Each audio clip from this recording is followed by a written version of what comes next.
స్వస్థతలు, మనం చేసిన అద్భుతాలు మనం ప్రతి దినము ప్రతి నిమిషం జ్ఞాపకం చేసుకుంటే దేవుడు ఏం చేస్తాడు? మన హృదయం మండిలాగా చేస్తాడు. అవును, నాకు దేవుడి క్షణాన్ని నేను ఇలా ఉన్నాను, కానీ దేవుడి క్షణాన్ని మళ్ళీ ఇలా ఉంచాడు అంటే ఆయన నన్ను కొడితేనే నేను ఎలా ఉన్నాను, ఈ మందిరికి ఇలా వచ్చగలిగాను, వాక్యం వినగలుగుతున్నాను.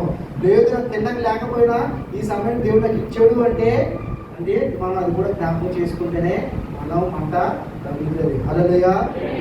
మంట తగులుతుందా? ఇంకెంత కనపడుతుంది? దేవుడు పిల్లలు కదండి, అప్పుడు తెలుస్తుంది కదండి.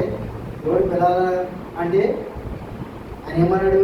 నేను వచ్చేటప్పటికి సర్వలోకానికి వెళ్ళి సువార్త చేయండి అని అన్నాడు, ఆత్మను రక్షించండి అన్నాడు. మరి మీరందరూ చేయాలి కదా.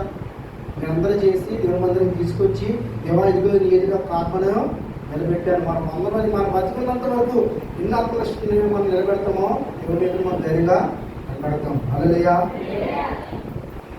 అందరూ సినిమాలు చూస్తారండి.